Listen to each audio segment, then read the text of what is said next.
तव्हांखे अपडेट कंदा हलूं। अहम ख़बर आहे, वज़ीर आज़म शहबाज शरीफ़ अॼु हिकु ॾींहं दौरे ते कोयटा पहुची वियो आहे। ब्रेकिंग न्यूज़ आहे, अवां सां शेयर कयूं पिया।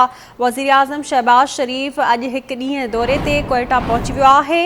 वज़ीर आज़म स्टाफ कॉलेज में ख़िताब खां पोइ गवादर रवानो थींदो। वज़ीर आज़म जो बलोचिस्तान जे वॾे वज़ीर ऐं वक़्ती गवर्नर इस्तक़बाल कयो आहे। तफ़सील मालूम कंदासीं आज़ाद बलोच खां। जी आज़ाद, अपडेट कजो। वज़ीर आज़म शहबाज शरीफ़ कोयटा पहुची वियो आहे, कहिड़ा तफ़सील आहिनि?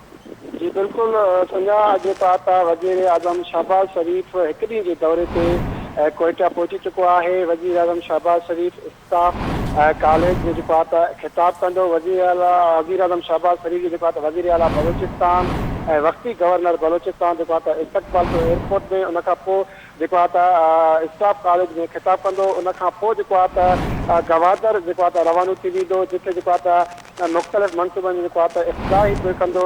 वज़ीर आज़म बलोचिस्तान जेको आहे त वज़ीर आज़म शहबाज शरीफ़ जे हिकु ॾींहं जे दौरे ते बलोचिस्तान पहुतल आहे। जी ठीकु आहे आज़ाद, महिरबानी अवां जी अपडेट करण लाइ।